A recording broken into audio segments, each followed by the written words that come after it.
Crime petrol Dastak में आप सभी दर्शकों का स्वागत है। आज का ये केस मेरे साथ पेश करेंगी मशहूर फिल्म अभिनेत्री जूही चावला। हाय जूही। हाय अनूप, नमस्ते।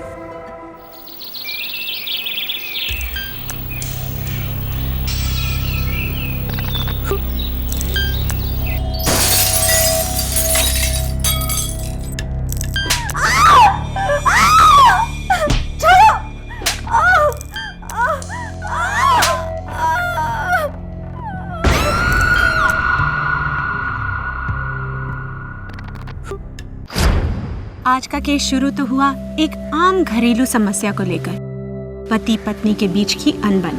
पर रिश्तों में लगी दीमक अक्सर होने वाले जुर्म की दस्तक देती है। एक शादीशुदा औरत होने वाले जुर्म के सिग्नल्स पकड़ नहीं पाई और उसे इस गलती की बहुत बड़ी कीमत अदा करनी पड़ी।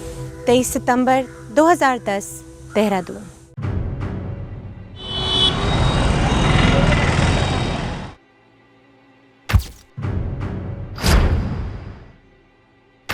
अरुंधति, जो तकलीफ़ें तुम्हारे पति ने तुम्हें दी हैं तुमने गिनवाई हैं।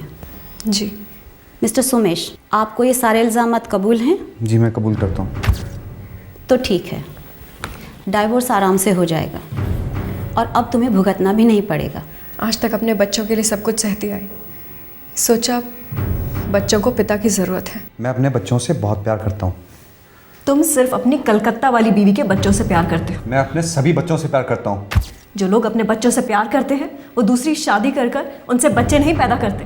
जिसकी बीवी ना रहे ना, उसे दूसरी शादी करनी पड़ती है। मिस्टर सोमेश, अपनी ये घटिया बातें कहीं और जाके करिए, ये हमारा ऑफिस है। मुझे मेंटेनेंस के पैसे पहले देखने हैं, उससे पहले मैं डिवोर्स नहीं दूंगी। मैंने कहा ना दूंगा। आपकी ज़बान की क्या कीमत, मुझे 6 महीने के पैसे एडवांस चाहिए। मिस्टर सोमेश, आपको बच्चों और अरुंधति की देखरेख के लिए हर महीने 20,000 रुपये देने होंगे। यहाँ साइन कीजिए।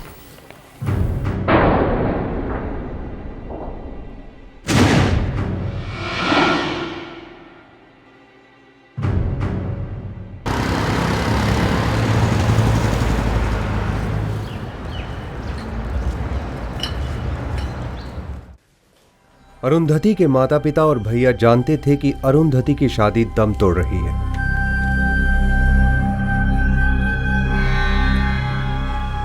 दीदी का ईमेल आया है। क्या लिखा है? उन्होंने अलग होने का फैसला ले लिया है। सोमेश मेंटेनेंस देगा।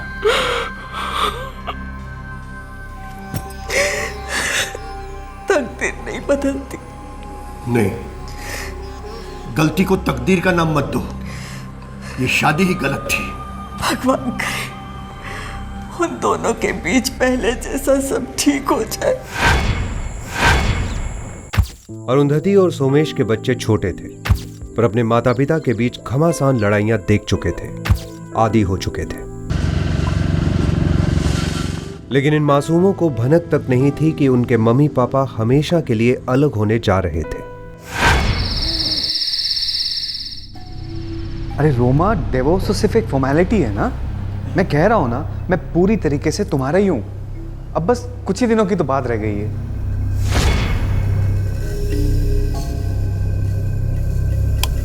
अरे ऐसी बातें मत करो प्लीज। मैं कह रहा हूँ ना, ये शादी एकदम खत्म हो चुकी है। It's finished. अब हम लोग नए सिरे से एक नई जिंदगी शुरू करेंगे, ठीक है? मैं, तुम और हमारे बच्चे, बस। I love you Roma. I really love you. Okay. Bye. पता नहीं वो कौन सा मनहूस दिन था जब तुम मेरी जिंदगी में। किसी जमाने में ये दोनों उस दिन को सबसे खूबसूरत दिन मानते थे। ये प्रेम कहानी 1992 में शुरू हुई और 1999 में अरुंधति और सोमेश विवाह के बंधन में बंध गए। 2004 में इस जोड़े को जुड़वा बच्चे हुए। ये परिवार अपने आप में संपूर्ण हो गया, लेकिन स्वर्ग को नर्क में बदलने में ज्यादा देर नहीं लगी। सोमेश ने अरुंधति की पीठ पीछे दूसरी शादी कर ली, लेकिन जब तक अरुंधति को पता चलता, पानी सर के ऊपर जा चुका था।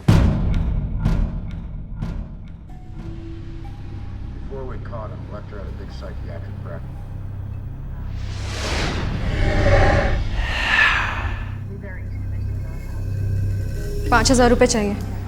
एग्रीमेंट के हिसाब से इस महीने के 20,000 रुपये दे चुका हूँ मैं। पूरे नहीं पड़ते हैं सोमेश। तो चाहो खुद कमाओ। तुम पैसे दे रहे हो या मैं तुम्हारे नाम की कंप्लेंट दर्ज कराऊं? हे, मैं डरने वाला नहीं हूँ, समझी? मैं भी कोई घुट घुट के मरने वाली नहीं हूँ सोमेश।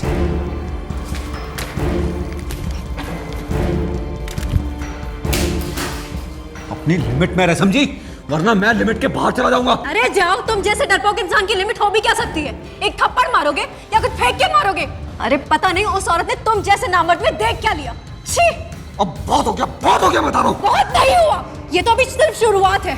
तुम एक शादीशुदा आदमी होते हुए किसी चीप लड़की के साथ जाकर 7 फेरे कैसे ले सकते हो?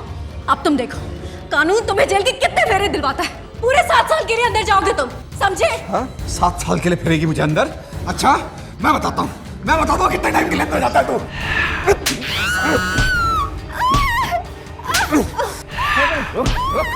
You die!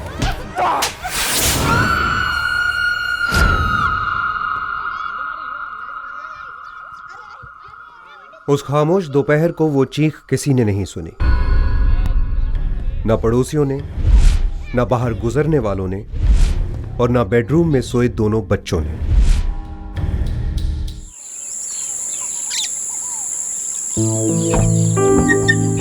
चल। पापा, मम्मी ऐसे कैसे दिल्ली चली गई? हमको क्यों नहीं लेके गई? बेटा तुम लोग सो रहे थे ना, उनको जल्दी थी इसलिए चले गए। मैं मम्मी से कभी बात नहीं करूंगी।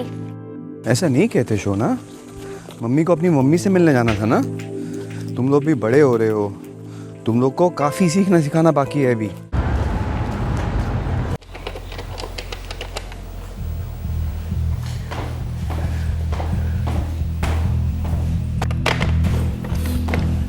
राजन, अरुंधति फोन नहीं उठा रही है।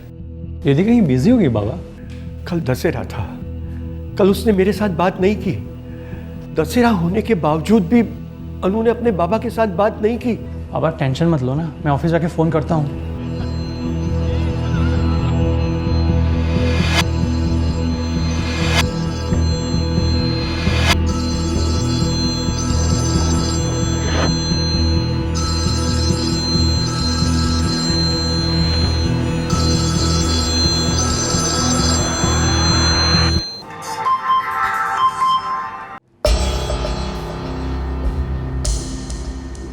मैं ठीक हूँ, बस कुछ चीज़ें सुलझानी थी।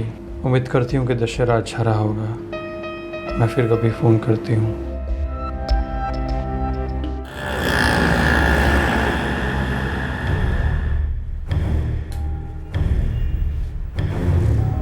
एक्सक्यूज मी सर, मैं आई हेल्प यू? जल्द से जल्द डिलीवरी कब तक कर सकते हैं? सर 24 घंटों में। आप लोग कैश लेते हैं या सिर्फ कार्ड लेते हैं? सर आपने मॉडल चूज़ कर लिया है ना? हाँ, ये वाला।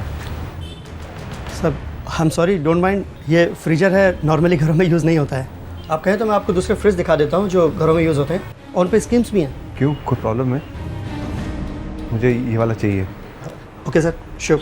मैं कैश दे देता हूँ। प्लीज़।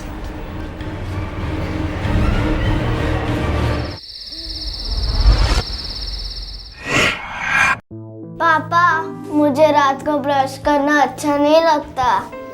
बेटा ज़िंदगी में बहुत सारी चीज़ें ऐसी होती हैं जो ना चाहते हुए भी करनी पड़ती हैं। आज के बाद रोज़ रात को ब्रश करना है, ठीक है? अब रोज रात को ब्रश करना पड़ेगा? बड़े होकर भी? हाँ, और जब तुम बड़े हो जाओगे ना, तब तुम्हें समझ में आएगा कि पापा ने जो भी कुछ कहा बिल्कुल सही कहा, और पापा ने जो भी कुछ किया ना वो भी बिल्कुल सही किया। अभी चलो ब्रश करो।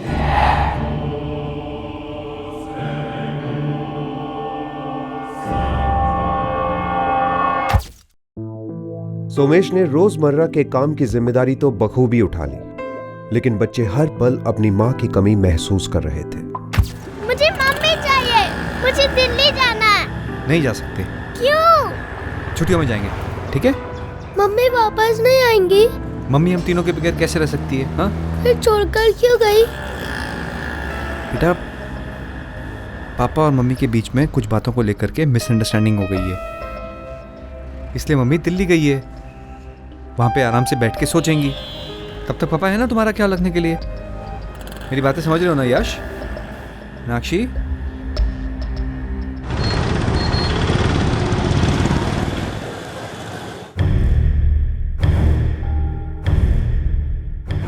ये देखिए साहब, इससे पत्थर भी चूरा हो जाएगा साहब। मैं आपको दिखाता हूँ सर इसको।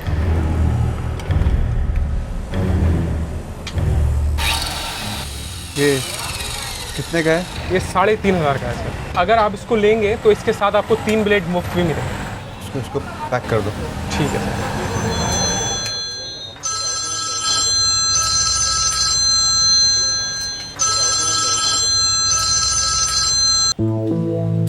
बोल राजन। हाँ बस ऐसे ही, वो दीदी फ़ोन नहीं उठा रही थी और 2 दिन से बात भी नहीं हो पा रही है। अरे वो तो मुझसे भी बात नहीं कर रही है, बैठी रहती है पुतले की तरह चुपचाप। क्यों, सब ठीक तो है ना जीजा जी? हाँ, बहुत बहुत अच्छा चल रहा है साले साहब। वो तुम्हारी दीदी को मेडिटेशन का भूत सवार है। मौन व्रत रखा है उसने, बच्चों से भी बात नहीं कर रही है। अजीब बात है। कब तक चलेगा ये? पता नहीं, कह रही थी कि 3-4 दिन का कोर्स है।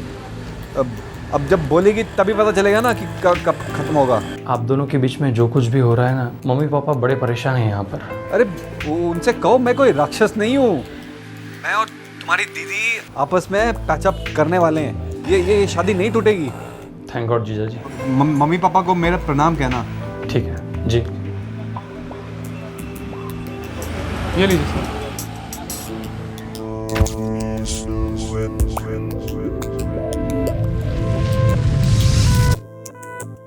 चलो नाश्ता रेडी है, आ जाओ। यू फ्रिज इतनी बड़ी वाली, ऐसा फ्रिज तो आइसक्रीम की दुकान में होता है ना? हाँ, हम लोग भी आइसक्रीम की दुकान खोलेंगे। तुम लोग उसमें काम करोगे ना, तुम लोग को तनख्वाह आइसक्रीम में मिलेगी। आप मजाक कर रहे हैं ना पापा? नहीं। हम इतनी सारी आइसक्रीम खाएंगे तो मम्मी हमें बहुत डांटेगी। तुम्हें जो आइसक्रीम खानी है, जितनी आइसक्रीम खानी है तुम खाना, मम्मी चूं तक नहीं करेगी। पक्का? पक्का। सच? सच। ये लीजिए आपके लिए। ये ले बेटा। मैंने जगन्नाथ जी से कहा था कि मेरी अरुंधति की जिंदगी संवार दे। शुक्र है उन्होंने मेरी सुन ली। ये नसीब वसीब के चक्कर में मत पड़ो, सब ठीक ही होगा। मैं सोच रहा था कि दिवाली के लिए दीदी और बच्चों को थोड़े दिन के लिए यहाँ लेके आते, खूब मस्ती करेंगे। हाँ क्यों नहीं। बहुत अच्छा इरादा है, जल्दी से जाके उसे ले आ। बहुत दिन हुए उसे देखे हुए।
हेलो सुमेश जी। पिताजी बोलिए। बस ऐसे ही, वो क्या है ना, कई दिनों से अरुंधति से बात नहीं हुई, इसलिए सोचा जरा मिल लेती हूँ। कुछ काम था? काम तो कुछ नहीं था। वो क्या है, अरुंधति ने कहा था कि इस साल हम दिवाली की शॉपिंग साथ करेंगे ना। इस साल अरुंधति आपके साथ शॉपिंग नहीं कर सकती। आप ऐसे क्यों बोल रहे हैं सुमेश जी? वो मेरे फादर इन लॉ की तबीयत थोड़ी खराब है। अरुंधति दिल्ली गई है। I am so sorry.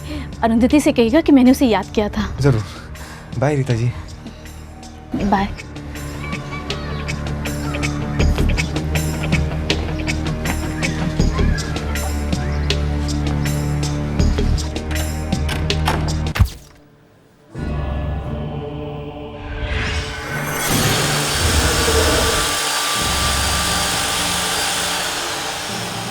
जाहिर है कि सोमेश झूठ बोल रहा था। अरुंधति के माता पिता से झूठ, अपने बच्चों से झूठ और पड़ोसियों से झूठ। सभी लोग जानते थे कि सोमेश और अरुंधति के बीच सब ठीक नहीं है। सोमेश किसी से ठीक से नहीं मिल रहा था और अरुंधति, वो तो मानो गायब ही हो गई थी। अरुंधति कहां थी? क्या हुआ था अरुंधति के साथ? ये सारे सवाल बहुत जल्दी उठने लगे।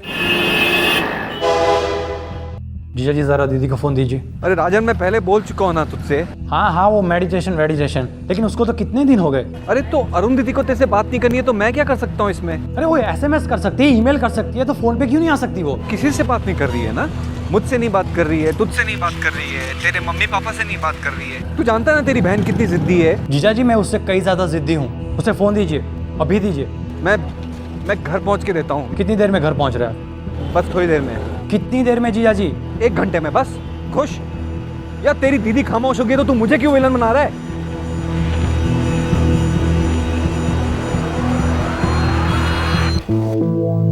क्या बोला? अरुंधति ठीक तो है ना?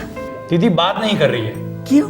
अरे हमसे बात नहीं करना चाहती। अरे ये नामुमकिन है। यही तो मैं सोच रहा हूँ। मुझे कुछ ठीक नहीं लग रहा है।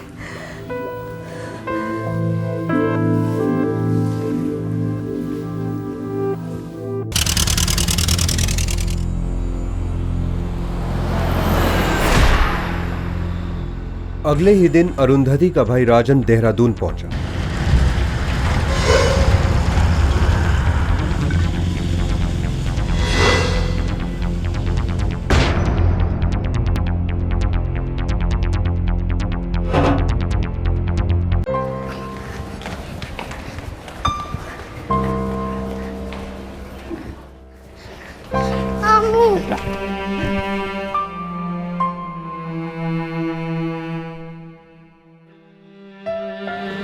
मामू।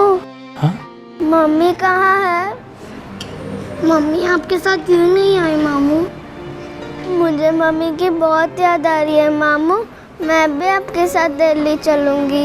मुझे भी मम्मी से मिलना है। तुम्हें कैसे पता चला कि मम्मी दिल्ली में है? पापा ने कहा था मामू। पापा ने? कब कहा था बेटा? बहुत दिन हो गए जब से मम्मी दिल्ली गई है, तब से। अच्छा बेटा, तुमने मम्मी को दिल्ली जाते देखा था? कोई बात हुई थी? नहीं, तभी हम लोग सो रहे थे। पापा कह रहे थे मम्मी दिवाली में वापस आ जाएगी, पर नहीं आई। मामू, क्या मम्मी हमसे नाराज है क्या? नहीं बेटा, नाराज नहीं है। देखो बेटा, मम्मी बहुत जल्द तुमसे मिलने आएगी, ठीक है? एक काम करो, अभी क्लास में जाओ, पढ़ाई करो, मैं शाम को लेने आता हूँ, ठीक है? जाओ।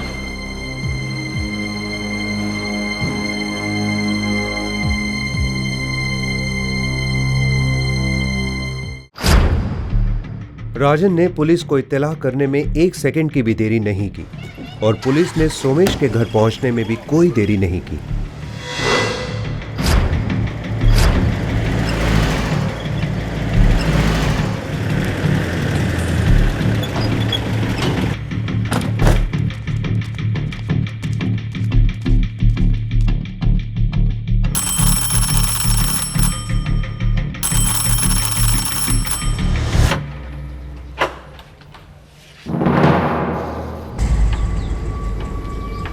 मेरी दीदी कहाँ है?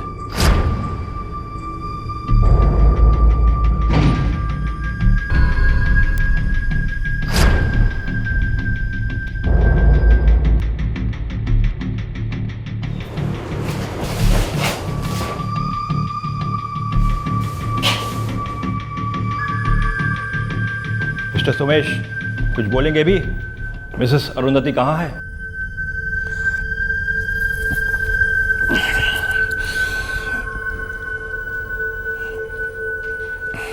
मैं बताता हूं। अरुंधति मर गई है। मैंने उसे मार डाला। क्या हुआ, क्यों हुआ? सब साफ साफ बताइए मिस्टर सोमेश। जो हुआ वो एक ना एक दिन तो होना ही था। वो मुझे जीने नहीं दे रही थी, मुझे ब्लैकमेल कर रही थी, पैसों की भूखी थी। थक गया था मैं। मरी नहीं थी वो, थोड़ी जिंदा थी। मैं डर गया था, 2 बार मुझ पे डोमेस्टिक वायलेंस के केस कर चुकी थी वो।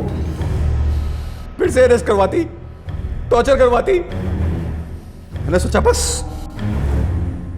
और नहीं। और तूने मेरी दीदी को मार डाला, और जान से मार डाला मेरी दीदी को। कितनी सीधी सादी थी। मेरी जिंदगी हराम कर दी थी उसने, जीने भी नहीं देनी थी, मेरे बच्चे छीन ली थी तेरी सीधी सादी बड़ी दीदी। बॉडी कहाँ है?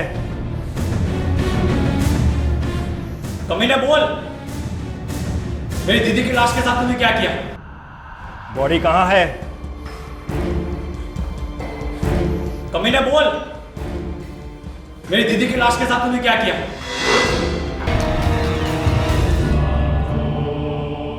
दो दिनों तक सोमेश ने अरुंधति की लाश को घर पर ही रखा। उसने मासूम बच्चों से झूठ बोला कि उनकी मां दिल्ली गई है। अभी चलो ब्रश करो।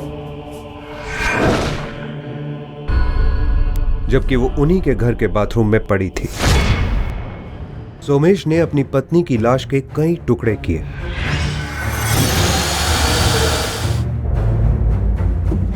उसने उन टुकड़ों को कोल्ड स्टोरेज में पैक कर दिया और फिर जब जब मौका मिला सोमेश ने अपनी पत्नी की लाश के टुकड़ों को पॉलीथिन के बैग्स में डालकर शहर की अलग अलग जगहों में फेंक दिया। रोज थोड़े थोड़े टुकड़े घर से बाहर जाते और ठिकाने लगाए जाते।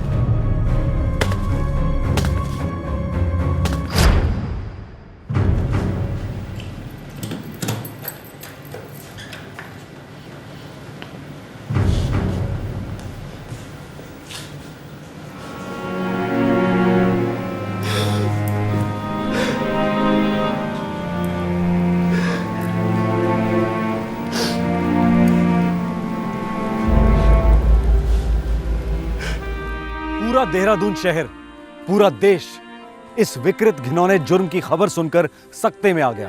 एक आदमी अपनी जीवन संगिनी, अपने बच्चों की मां के साथ या किसी दूसरे इंसान के साथ ऐसा कैसे कर सकता है?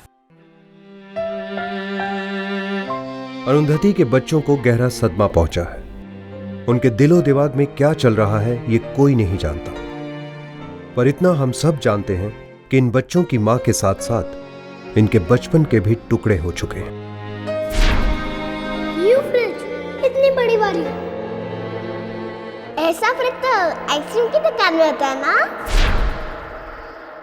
हम इतनी सारी आइसक्रीम खाएंगे तो मम्मी हमें बहुत डांटेगी।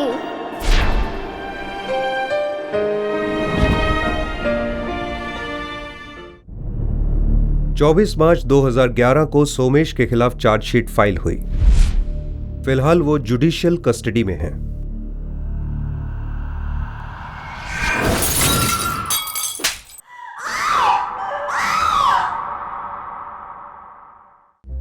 सुमेश की दूसरी शादी करना होने वाले जुर्म की दमदार दस्तक थी, लाउड एंड क्लियर। पर अरुंधति के घर वाले जानकर भी अनजान बने रहे, लिविंग इन डिनायल। देखो, तुम मेरी मजबूरी समझने की कोशिश नहीं कर रही हो। समझने समझाने का वक्त खत्म हो गया। आज के बाद तुमने उस लड़की के साथ कोई भी रिश्ता रखा तो समझो तुम्हारा भी वक्त खत्म हो गया। थोड़ा वक्त तो लगेगा ना। तुम्हें बर्बाद करने में कोई भी वक्त नहीं लगेगा, चुटकियों में हो जाओगे, जानते हो ना तुम। इस दुनिया में हर इंसान का अपना वजूद होता है, अपनी एक खास जगह होती है और वो जगह दूसरा कोई नहीं ले सकता। बात जब रिश्तों की आती है और खासकर मर्द और औरत के बीच के रिश्ते की, तो किसी की जगह लेने की कोशिश खतरे से खाली नहीं। जाहिर है किसी को चोट पहुंचने वाली है और किसी को दर्द होने वाला है। 14 मार्च 2011 मुंबई।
इस औरत की लाश सुबह तक सैंडर्स रोड स्टेशन के प्लेटफॉर्म पर पड़ी रही।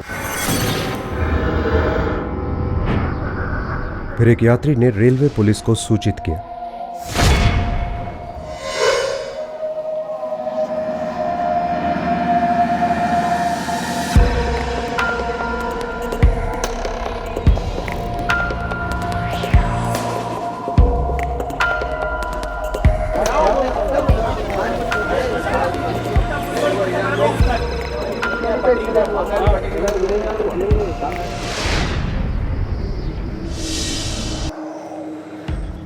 सर, मोती बौखला गया है, किसी एक दिशा में नहीं जा रहा है। रेलवे प्लेटफॉर्म है, पब्लिक प्लेस, काफी मूवमेंट हुई होगी यहाँ पर। सर बॉडी के ऊपर कोई भी आइडेंटिफिकेशन मार्क्स नहीं है, कोई भी पर्सनल आइटम्स नहीं है। मौत कैसे हुई होगी? शायद गला दबाकर।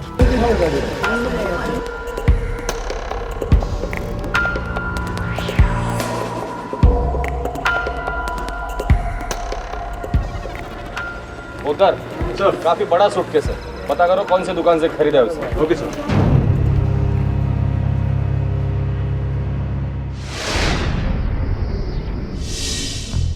एक सनसनीखेज मर्डर। इस केस का नाम सूटकेस मर्डर पड़ गया था। लाश पर कोई भी ऐसी निशानी नहीं थी जो उसकी पहचान करा पाती। पुलिस को किसी भी दिशा में जाने का रास्ता नहीं मिल पा रहा था। Totally open case. कंफर्म है, गले को हाथों से दबाया गया है। और कोई चोटें? रीढ़ की हड्डी पर 2 फ्रैक्चर हैं। मतलब मर्डर के पहले इस तरह पीटा गया था कि इसके पीठ की हड्डी टूट गई। शायद ऐसा नहीं है, मुझे लगता है कि लाश को सूटकेस में फिट करने के लिए हड्डी तोड़ी गई, और वो भी मर्डर के बाद। सर वो सूटकेस बनाने वाली दुकान कुछ पता नहीं चल पाया। एक काम करो, इस औरत का अखबार में फोटो छाप दो। कोई ना कोई तो इन्फॉर्मेशन इस औरत के बारे में हमें मिल ही जाएगी। सर एक इन्फॉर्मेशन और देनी थी। जी कहिए। ये औरत प्रेग्नेंट थी, 4था महीना था।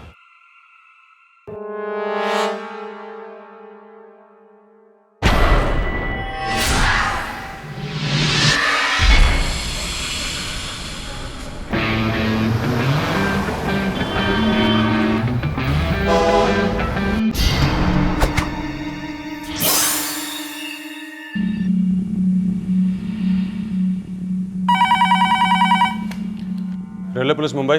सर मैं विजय साहनी बोल रहा हूँ दिल्ली से। हाँ बोलिए। सर आपने जो अखबार में फोटो दी है वो मेरी बहन है सर।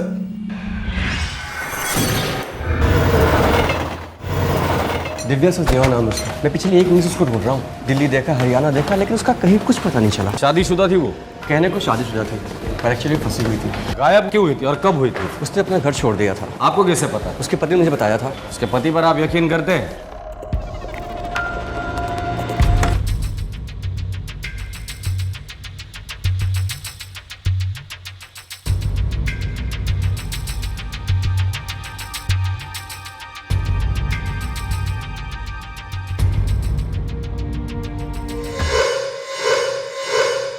ऐसा लग रहा था कि आखिरकार लावारिस लाश की पहचान हो गई थी, पर जो दिखता है अक्सर ऐसा होता नहीं। पता चला कि यह एक मिस्टेकन आइडेंटिटी का केस था और यह लाश अब भी लावारिस ही थी। सर ये मेरी बहन नहीं है। क्या? पर तुम्ही ने तो कहा था कि सर इसकी शक्ल हूबहू मेरी बहन से मिलती है, लेकिन ये मेरी बहन नहीं है। घूम फिरकर केस फिर उसकी लावारिस चौखट पर आ पहुंचा। वही सवाल फिर गूंज उठा, कौन थी ये औरत? इसका कत्ल क्यों हुआ था? रेलवे पुलिस अब यह पता लगाने में जुट गई कि यह लावारिस लाश मुंबई के सैंडर्स रोड स्टेशन पर पहुंची कैसे। पुलिस के खबरी सुरागों को सूंघने के लिए तैनात किए गए। इस जुर्म की बदबू को पहचानना आसान नहीं था।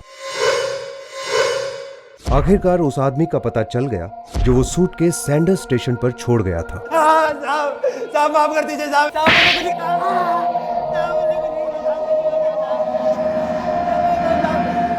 चिलम की कसम साहब, अपन ने सिर्फ बैग चुराया था साहब। काफी भारी था, इससे लगा कि काफी माल होगा साहब। साहब ने जब बैग खोला तो अंदर लपड़ा था साहब, इसलिए अपन वहीं से कट गया साहब। साहब अपन ट्रेन में अकेले भटक रहे था साहब। डोंबे वाली में साहब अपन ने उस बैग को देखा साहब काफी बड़ा बैग था। अपन को लगा उसमें काफी माल होगा साहब। खाली पड़ेला था साहब। अपन सामने बैठा था साहब, बिल्कुल सामने। दादर स्टेशन तक कोई मक्की तक नहीं भटकी थी साहब। तभी अपन ने सुपड़ी में हाथ मारा और सैंडर्स रोड पर कल्टी मार गया साहब। सर ये जर्सी तो बर्बाद लगता है। सर इसमें इतनी हिम्मत नहीं हो सकती कि ये किसी औरत का खून कर दे। डोंबिवली पोद्दार, थाना डोंबिवली हमारा टारगेट एरिया होना चाहिए। पुलिस को जर्सी से कोई खास जानकारी नहीं मिली, पर उसने पुलिस को एक अहम सुराग दिया। उसने सूटकेस ट्रेन में डोंबिवली स्टेशन से देखा था। डोंबिवली और आसपास के सबर्ब्स में पुलिस ने अपनी तहकीकात शुरू की। सारे इलाके में मृतक की तस्वीरें चिपकाई गई।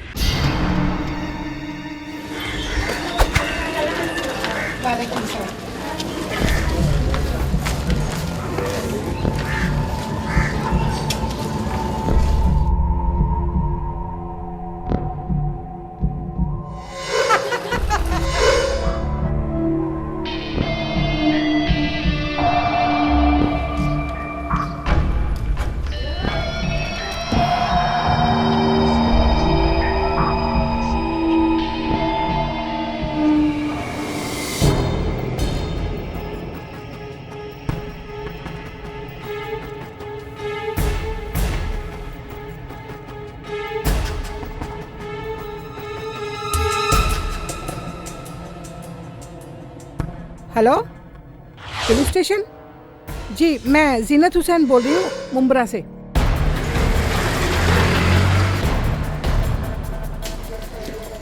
जीनत हुसैन? जी, मैंने ही आपको बुलाया था। वो उस तस्वीर वाली औरत के बारे में बात करनी थी आपसे। जी बताइए, क्या जानती है इस औरत के बारे में? जी, ज्यादा तो कुछ नहीं याद है मुझे इसके बारे में। वो क्यों बुलाया हमें? देखिए, पहले एक आदमी ने गलत चेहरा पहचान कर हमारा काफी वक्त बर्बाद किया है। मैं इसके कपड़ों को बहुत अच्छी तरह से पहचानती हूँ और अपनी कारीगरी को तो और भी अच्छी तरह से पहचानती हूँ। इसने जो ड्रेस पहन रखा है वो 1 हफ्ता पहले मैंने ही सिला है। ये देखिए, उसका बचा हुआ कपड़ा भी है मेरे पास। आपा, जरी का काम बॉर्डर पर और गले पर कैसा रहेगा? बहुत बुरा लगेगा। अरे कहाँ बाबा आदम के जमाने की बात करती है। मैं तेरे लिए एक नए डिजाइन की ड्रेस बनाऊंगी। अरे तेरे तो होश ही उड़ जाएंगे। ठीक है आपा, अब आपसे क्या बहस करना। आप यहाँ की सबसे अच्छी कारीगर मानी जाती हैं और सबसे बुजुर्ग भी। अरे बाबा आदम के जमाने से कर रही हूँ ये बिजनेस। नाम क्या था इस औरत का? नाम और पहचान की बात तो नहीं हुई थी, लेकिन ये पक्का है कि वो इस मोहल्ले में नई आई थी। इससे पहले तो उसे कभी देखा ही नहीं था। आप पक्का कैसे कह सकती हैं कि वो औरत यही है? ये कुर्ती मैंने सिली है, 16 आने मैंने सिली है और ये इस औरत पर फिट बैठती है, इसीलिए ये औरत भी वही है। हर औरत की फिटिंग अलग होती है। सर ये औरत यहाँ की नहीं हो सकती। क्यों? सर अगर यहाँ की होती तो कोई ना कोई तो पहचान लेता। और सर ये जीनत आपा बहुत बूढ़ी हो चुकी है। सर मुझे लगता है सठिया गई से कुछ पता नहीं है। सर सिर्फ गोली दे रही है। हो सकता है, लेकिन आगे जाने के लिए हमारे पास कोई रास्ता भी तो नहीं है। एक काम करो, मुंब्रा में हमारे जितने भी खबरी है सबको एक्टिवेट कर दो। उधर अगर ये औरत यही की थी तो ये केस भी यही खत्म होगा। Right sir.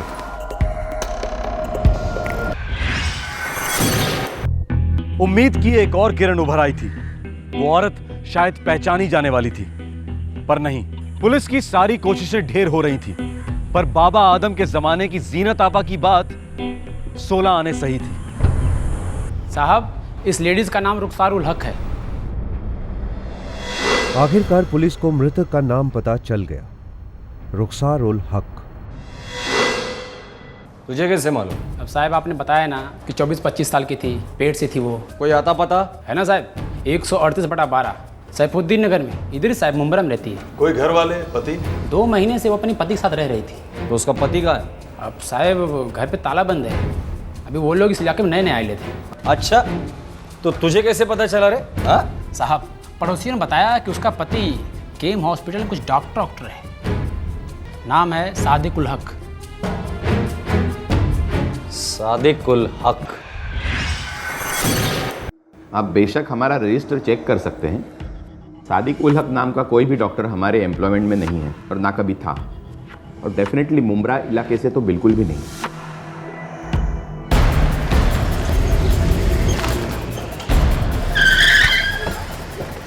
पुलिस तुरंत सादिक उल हक के घर पहुंची। यहाँ अखबार कौन पढ़ता है साहब? ये जो जनानी थी ना रुखसार, वो कभी किसी से बातचीत नहीं करती थी। जब देखो वो घर पर ही बैठी रहती थी। अरे सर, उसका शौहर भी किसी से मिलता जुलता नहीं था सर, लाट साहब की तरह रहता था। सुना है बड़ी डिग्रियां विग्रियां थी उसके पास, नाक तो उसकी आसमान की तरफ ही रहती थी। किसी ने तो बात की होगी कभी, कोई रिश्तेदार या कोई तो घर पर आता जाता होगा। जी नहीं साहब।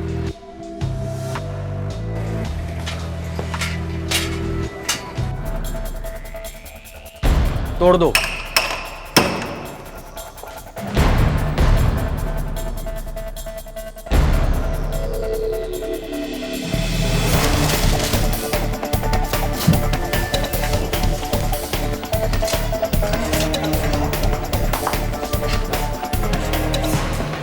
सर इस रेलवे टिकट के अलावा और कुछ नहीं मिला।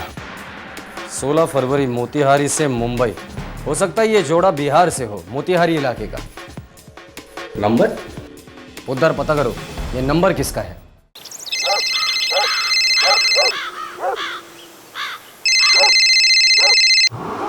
हेलो, फरमाइए।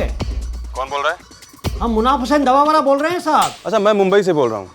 सादिक है क्या वहाँ पर? अरे भाई कौन सादिक? सादिकुल हक, जो मुंबई में रहता है, मुमरा इलाके में, रुखसार के शौहर। अच्छा अच्छा, अपने डॉक्टर साहब। हाँ हाँ वही है। क्या उधर? अरे भाई वो यहाँ क्यों होने लगे? तो कहाँ मिलेगा? उनके बारे में तो तौसीफ या सभी भी कुछ बता सकते हैं। और ये दोनों कहाँ मिलेंगे? अरे साहब ये हकीम खाना है, कोई डाक खाना नहीं। जितना मालूम था उतना बता दिया। अब कुछ दवा दारू चाहिए तो बताइए, वरना फिर अल्लाह हाफिज। कुछ पता चला? सर 2 नाम बताए हैं, तौसीफ और शबीब। दोनों को अंदर ले लो। हाँ बोलो अशरफ। साहब, शबीब और तौसीफ ये दोनों डॉक्टर सादिक के चचेरे भाई हैं साहब। फिलहाल ये दोनों हैं कहाँ? जीवनानी मेडिकल कॉलेज के हॉस्टल में साहब।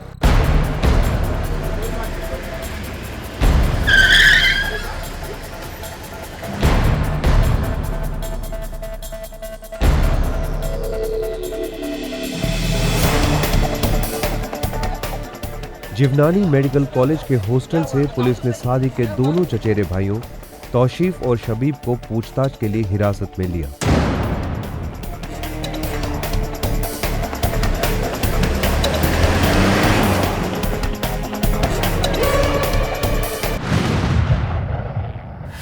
सुराग मिलते जा रहे थे, पर मंजिल अभी बहुत दूर थी। इस बात का कोई अंदेशा नहीं था कि रुखसार का कत्ल क्यों हुआ था और उसकी लाश को एक सूटकेस में डालकर कहां ले जाया जा रहा था। इस केस ने मुंबई रेलवे पुलिस की नींद उड़ा दी थी। आखिरकार काली रात खत्म होने के आसार नजर आए। तौसीफ और शबीब बोल पड़े। सादिक कहाँ है? हीना के साथ है सर। गर्लफ्रेंड? बेगम सर, सादिक भाईजान की दूसरी बेगम सर। लेकिन आप कल ही तो लौटे हैं। काम ही कुछ ऐसा है, मुझे सुबह तक इंदौर पहुंचना है। फिर हम मुंबई आए ही क्यों? आधे से ज्यादा वक्त तो आप इंदौर और न जाने कहां कहां रहते हैं। आप करते क्या है दरअसल वहां? क्या मतलब है क्या करते हैं? डॉक्टर हूँ, लोगों का इलाज करता हूँ, और क्या करता हूँ? आप डॉक्टर कम और बिजनेस करने वाले ज्यादा मालूम पड़ते हैं। हर डॉक्टर एक बिजनेसमैन भी होता है। अगर तुम पढ़ी लिखी होती ना तो तुम्हें ये सब बातें समझ में आती। खैर, अपनी अपनी किस्मत, क्या कर सकते हैं। सादिक, मेरा 3रा महीना चल रहा है और इस जगह में एक परिंदे को भी नहीं पहचानती। मुझे बहुत डर लगता है। मैंने तुमसे कितनी बार कहा है कि चलो मायके छोड़ दूं तुमको, लेकिन तुम हो कि मना करती रहती। मैं क्या कर सकता हूँ? आपसे शादी मैंने मायके में रहने के लिए नहीं की है। मैं आपके साथ रहना चाहती हूँ सादिक, सिर्फ हम दोनों। और पता नहीं फिर ऐसा मौका कब मिले। सादिक, मतलब सादिक अपनी बीवी रुखसार को धोखा देकर एमपी में अपनी दूसरी बीवी हीना से मिलने जाता था। दरअसल सादिक भाईजान अपनी शादी से पक चुके थे और रुखसार से तंग आ चुके थे। और एक दिन रुखसार को पता चली गया है? बस बस बस। उस दिन सादिक खंडवा में अपनी दूसरी बेगम हिना के साथ था। आरुख सर बोलो। आप मुझे यहाँ लेने आ जाइए जल्दी। क्या मजाक कर रही हो? इस वक्त मैं कैसे आ सकता हूँ? मैं खंडवा में हूँ। मैं भी खंडवा रेलवे स्टेशन पर ही हूँ, जल्दी आइए। तुम खंडवा स्टेशन पे क्या कर रही हो? सर सादिक भाईजान की प्लानिंग हमेशा टिप टॉप रहती थी सर।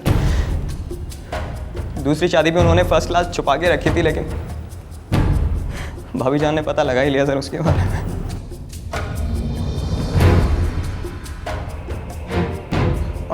और फिर वो धमकियाँ देने लगी और बात में पुलिस के पास जाने की बातें करने लगी। अगर आपने अभी के अभी उस के साथ अपना रिश्ता नहीं तोड़ा तो मैं आपका जीना हराम कर दूंगी। हिना को छोड़ना मेरे लिए नामुमकिन है, वो भी मेरी बीवी है। अच्छा, तो मैं कौन हूँ? और ये जो मेरे पेट में पल रहा है ये कौन है? अगर तुमने उससे अपना रिश्ता नहीं तोड़ा ना तो मैं तुम्हें बर्बाद कर दूंगी। बस करो, तुमसे शादी करना मेरी बहुत बड़ी गलती थी, तुमसे शादी करनी नहीं चाहिए थी। मैं उस 2 टके वाली जितनी पढ़ी लिखी तो नहीं हूँ, मगर मेरे हक क्या हैं ये मैं अच्छी तरह से जानती हूँ।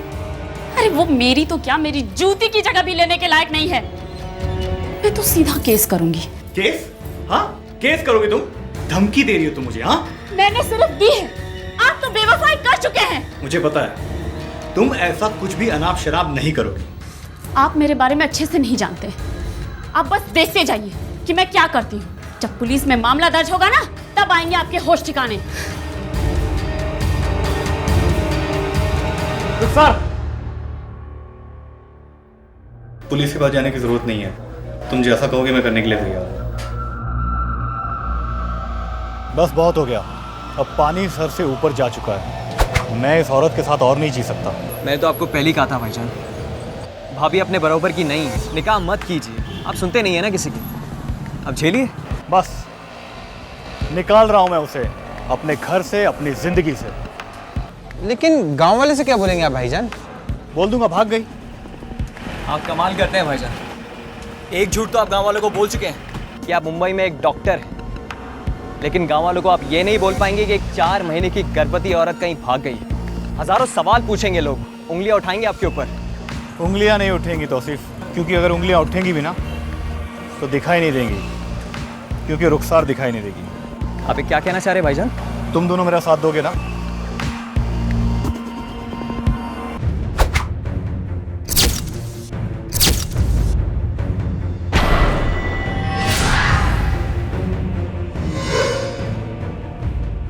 मार्च 2011 को सादिक ने यह निश्चित किया कि रुखसार अपने घर से बाहर ना जाने पाए ताकि पड़ोसियों को उसकी मौजूदगी के बारे में पता ना चले।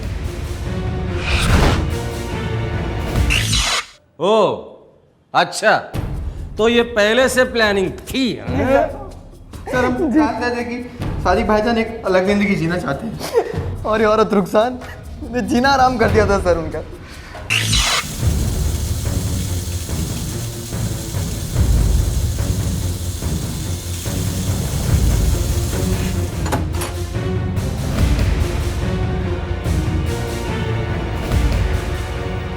खत्म, रात हो जाए बस।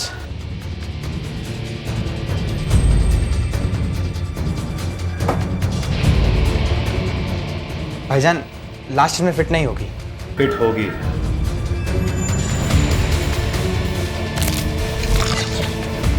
यात्रीगण कृपया ध्यान दें, ये अंबरनाथ से छत्रपति शिवाजी टर्मिनस जाने वाली आखिरी लोकल है। ये गाड़ी सभी स्टेशनों पर रुकेगी। सर हमारा प्लान था कि हम सूटकेस को आखिरी लोकल में छोड़ देंगे सर।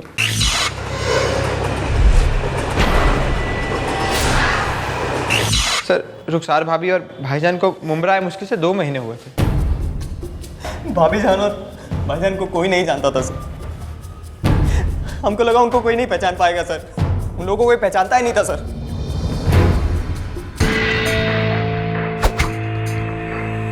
सादिक को खंडवा में धर लिया गया। सादिक को रुखसार का कत्ल करने का रत्ती भर का अफसोस नहीं है।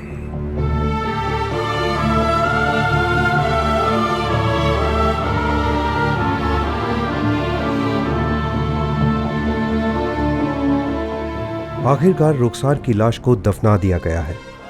रुखसार एक खुशहाल शादीशुदा जिंदगी गुजारने की कोशिश कर रही थी और अपनी इसी कोशिश के चलते वो अपनी जान गंवा बैठी। किसी के साथ जबरदस्ती जिंदगी बिताना कोई जिंदगी नहीं होती। रुखसार जान चुकी थी कि सादिक उसका नहीं है और शायद उसका कभी था ही नहीं। जरूरी था कि वो अपने साथ हुए धोखे को समाज के सामने रखे और अपने हक के लिए लड़े, प्यार के लिए नहीं। दर्द जरूर होता, लेकिन जख्म भर जाते, पर जिंदगी तो नहीं गंवानी पड़ती। हर जुर्म दस्तक देता है, ध्यान से सुनिएगा, जानें बच सकती हैं। फिर मिलेंगे, जय हिंद। इस तरह के और भी एपिसोड देखने के लिए हमारे चैनल को सब्सक्राइब करें और बेल आइकन दबाना ना भूलें।